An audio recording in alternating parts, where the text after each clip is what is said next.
why is it a sin if it doesn't hurt anyone?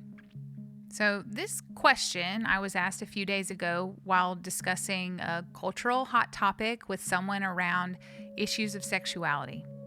And this young lady was confused as to why a certain sin was in fact a sin if it does, and I quote, did not hurt anyone else. And it's a legitimate question. It's a good question. I think a lot of people have this question when it comes to various hot topics that we're discussing in our culture, particularly in the church. But to answer that question, we first have to address the premise. And the premise is this, that sin is only a sin if it hurts someone. And this is not biblically accurate. As a matter of fact, sin is often described in the Bible as pleasurable and enjoyed by others who join in. It says in 1 Peter 4, verse 3, "For the time that is past is sufficient for doing what the Gentiles want to do, living in sensuality, passions, drunkenness, orgies, drinking parties, and lawless idolatry." These are all things that seem pleasurable in the moment. So even though sin does bring death and it does in fact hurt others, the consequences of sin are often not immediately experienced. The trap of sin is that it is pleasurable at first and it feels natural to our flesh, but it eventually ends up bringing death. If not in this life, in the next, a spiritual death.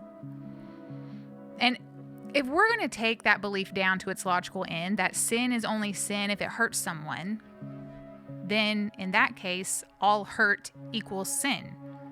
But here's the problem. Being hurt is so subjective. Like, is the hurt of a serial killer being put in prison a sin towards him? Holding subjective standards does not permit logical consistency in someone's worldview. Therefore, hurt by itself is not a reliable source to measure objective morality, meaning like what is good and evil. Hurt is not a good gauge for that. Hurt can actually be good. Good in someone's eyes can be evil. Things like flattery can feel good and be evil. Wealth can help a person and destroy a person. Power can be good and it can be evil. Subjective feelings like hurt and comfort and happiness aren't good measuring lines for determining absolute standards. Because we all know that there are some sick people out there who would get happy off of some very evil things. The Bible even refers to wounds this way. He says, "Faithful are the wounds of a friend. Profuse are the kisses of an enemy." This is Proverbs 27:6. So here, sometimes wounds can actually be an act of love. Another question I would pose is, what about painful discipline? It says in Hebrews chapter 12, verse 11, "For the moment, all discipline seems painful rather than pleasant, but rather it yields the peaceful fruit of righteousness to those who have been trained by it." So here, the Bible is showing us another type of good pain is the pain of discipline and learning difficult lessons. And that is a good thing. And this is another example of how pain or hurt can be good.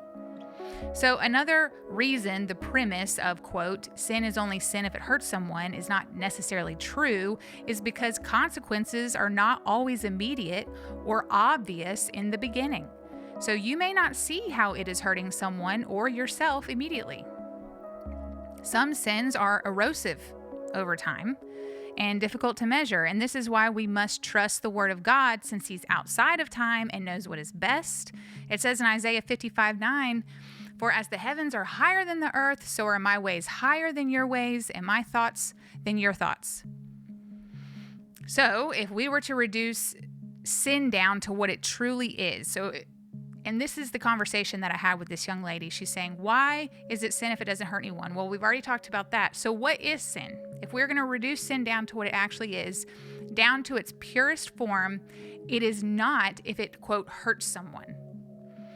The nature of sin, here it is. The nature of sin is rebellion against God. Sin is disobedience, which is anchored into loving self more than your blessed Creator. And we've all done this. The foundational nature of sin is found in Isaiah 14, verses 13 through 14. When Satan fell from his place in heaven, this is the first sin ever recorded. It says this in Isaiah, "You said in your heart," and this is what Satan said in his heart when he fell, "I will ascend to the heavens. I will raise my throne above the stars of God. I will sit enthroned on the Mount of Assembly, on the utmost heights of Mount Zaphon. I will ascend above the tops of the clouds. Here it is, will make myself like the Most High." And this is what Satan tempted Adam and Eve with. In Genesis chapter 3, verse 5, "For God knows," this is what Satan said to Eve, "For God knows that when you eat of it, your eyes will be opened, and you will be like God." This is the foundational piece of sin, is that we want to be God. We want to exalt ourselves above God.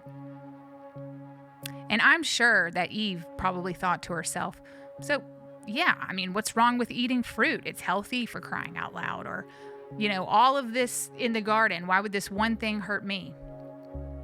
But that is what is at stake.